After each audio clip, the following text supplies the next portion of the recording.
Chemtrails are chemical trails. They were first named chemtrails by the U.S. Air Force Academy. This is not a tinfoil hat term. This is straight from the military.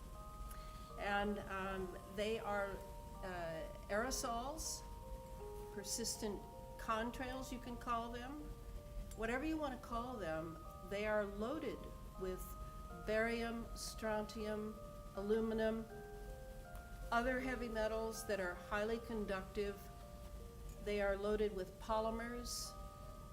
Polymers like mylar are piggybacked with biological experiments, genetically engineered experiments, which is what Morgellons is. Clifford has renamed it the cross-domain bacteria. And they ride down on these chemicals and polymers, and then radio frequency hits these conductive metals. And this quickens them and activates them and multiplies the energy in them. And it is this that creates, on the one hand, the ionized atmosphere needed for what the military terms C4, command, control, communications, and cyber warfare. They want a battery-ready atmosphere for an electromagnetic weaponry that asymmetric warfare depends upon ever since the Revolution in Military Affairs, the RMA, that happened in the 1990s. So of course they're not going to talk about this.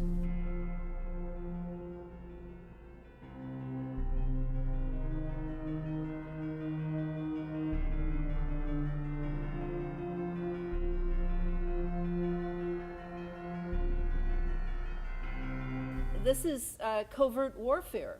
This is something that has not been announced. Slowly they are announcing things like the LRAD that can turn your organs to mush and make you bleed from all your orifices. These are so-called non-lethals.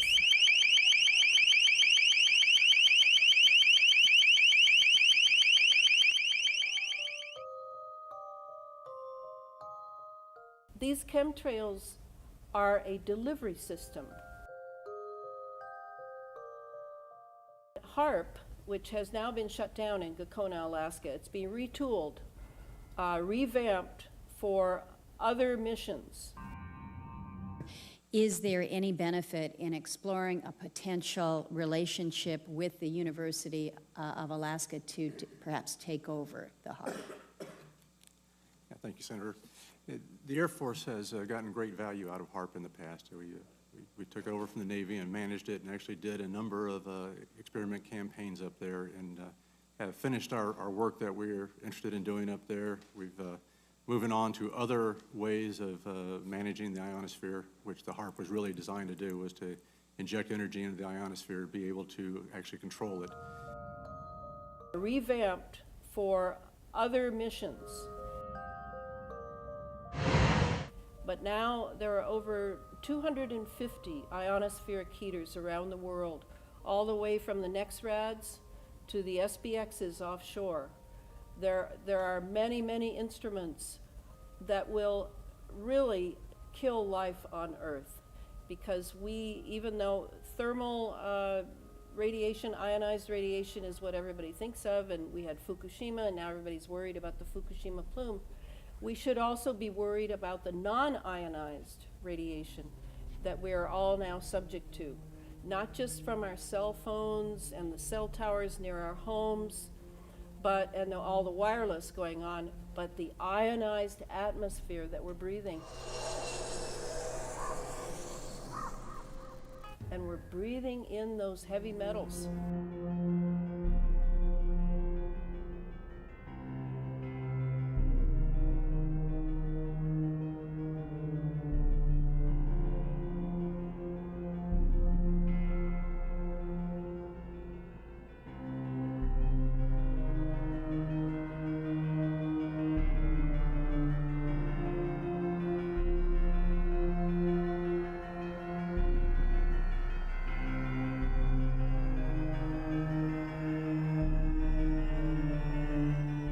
Breathing in those polymers loaded with biologicals.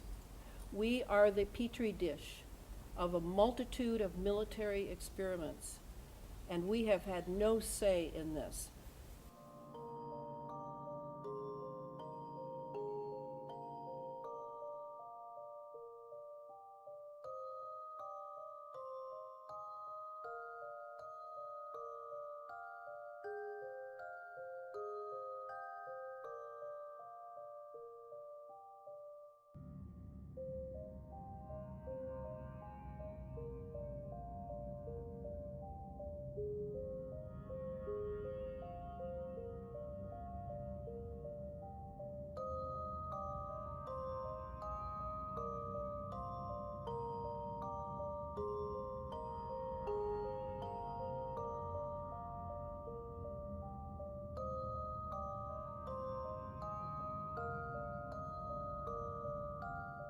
We're still accustomed to waiting for our authority figures to tell us the difference between what is true and not true.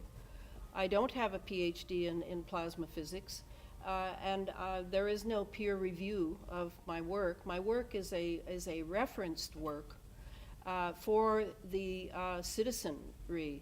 It is not necessarily for plasma physicists, because I grew tired of waiting for them to come forward and speak. It's absolutely silent from the science community, other than the Tower of Babel that has arisen in the corporate media. And I think it's entirely to confuse citizens. Is there climate change? Isn't there climate change? Then the next one was, well, there's global warming, but now we have extreme weather. And is there an ice age coming, or is this actual global warming, and we're going to melt the Arctic and the Antarctic? I mean, this is a very common technique of media control over the American mind. I think some people who have been deemed conspiracy theorists call it the Hegelian dialect. And it is. It's if you present the problem, and you can frame the problem, you can then frame the solution. It's been going on for over 50 years. Edward Bernays was the one who began it in the United States. All the PhDs who have worked to confuse the American mind through media, it's unbelievable. And the fact that our people are confused, I feel for them. Of course they're confused. Climate change denial is threatening our planet, destroying our politics, and driving us crazy. Americans support science, and we won't stand for climate denial anymore. They expect that their authority figures will not lie, despite the fact that we have been lied to over and over and over. And it has always come out in the media eventually, usually after 50 years, which is quite a long time.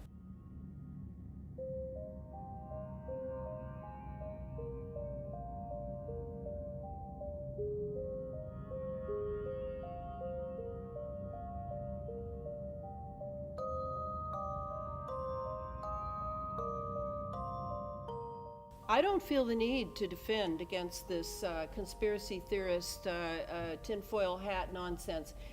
It's usually from people who won't read the book. There's over 600 footnotes.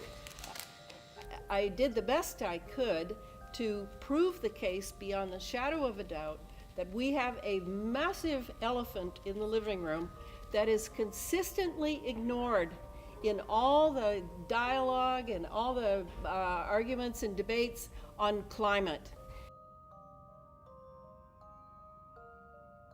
Never once has the word military, not once has the word military, and the possibility that the military would use this technology, geoengineering or whatever you want to call it, not once has it been in one account in the corporate media.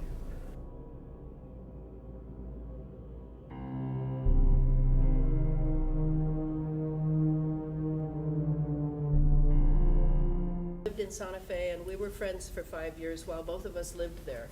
It is Clifford that led me to see that there was a connection between HAARP and chemtrails, and between chemtrails and the disease known as Morgellons. And he has done more than 15 years of research on a shoestring budget. He used to work for the Department of Defense, he's worked for the Bureau of Land Management, he's worked for Fish and Wildlife. He left those years ago when he realized that science had been politicized, and he wanted to do real science. Since then, he has been working on this issue on a shoestring budget because the CDC and the EPA ignore him. At the same time, over 160 alphabet agencies of the US government have hit his site on a weekly basis to see what he comes up with. So we have a real deception going on here.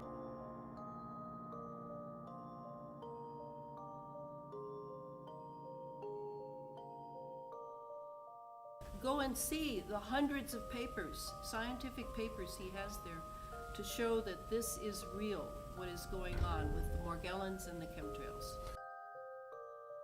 He can analyze the hundreds of environmental specimens being sent to him by citizens around this country. As I listened to him lay out his discovery of the cross-domain bacteria, otherwise known as Morgellons, in the fibers dropping from the sky after particularly heavy spraying operations, my undergraduate biology background was resurrected. As he examined my saliva and blood, I peered through his microscope at genetically engineered critters, sucking the iron out of my red blood cells and distorting their round shape. The aerosols were not just distributing chemicals, they were delivering biological and genetically engineered organisms whose nanoscale size guaranteed that all living organisms were breathing and ingesting them.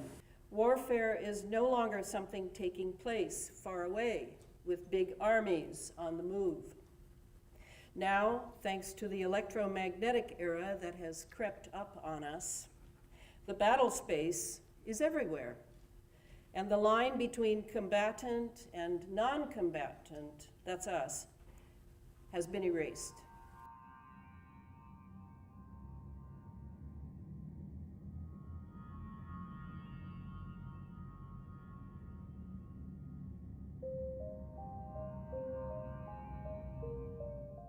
How did you come to be so convinced, I guess is the question. By the weight of evidence. I mean, how else does a good researcher become convinced of something? You have to do hundreds and thousands of hours of weighing various reports and papers and what is really being said here. And I've devoted my whole life to this. This is what I do, and I've done it.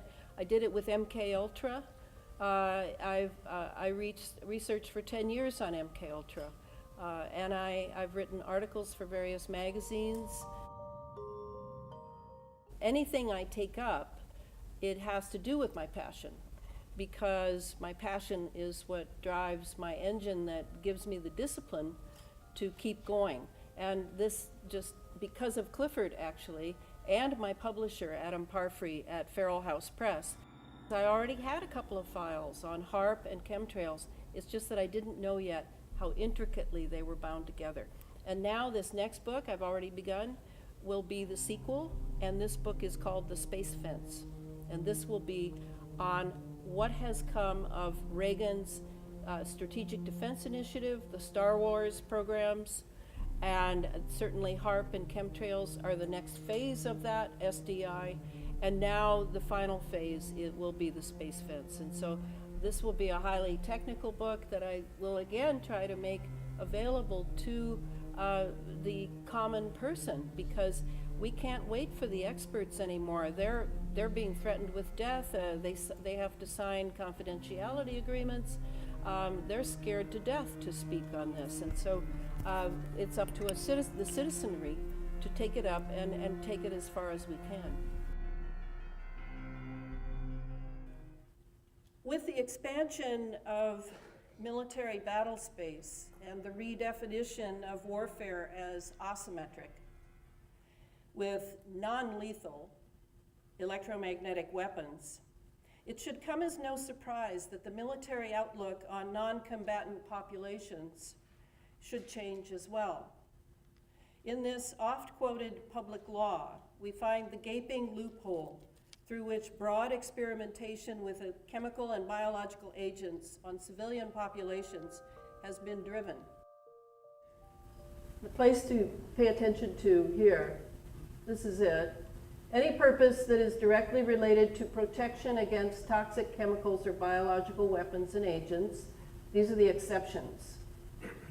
Any peaceful purpose that is related to a medical, therapeutic, pharmaceutical, agricultural, industrial, or research activity. These are the exceptions to what is prohibited.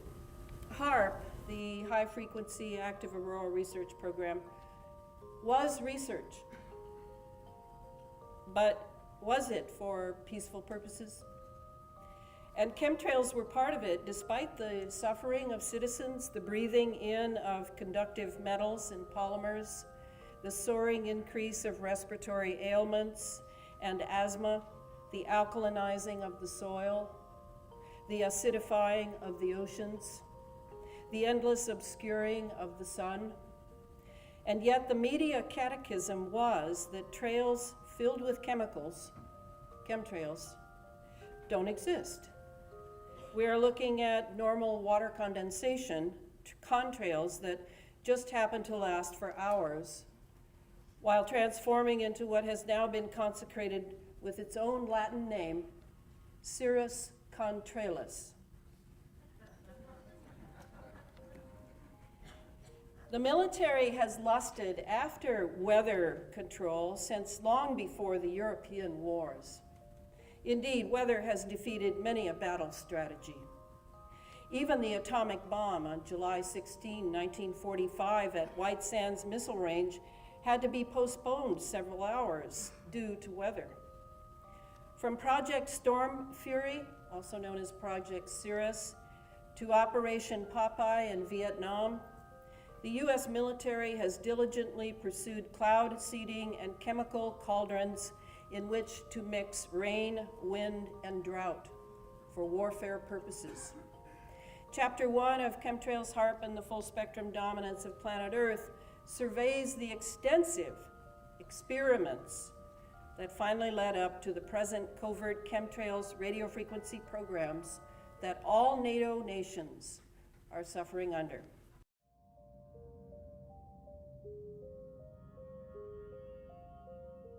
I have trouble talking with PhDs because I feel they've been conditioned in a certain way, and it takes a very strong individual to leave that conditioning behind in order to really examine the evidence.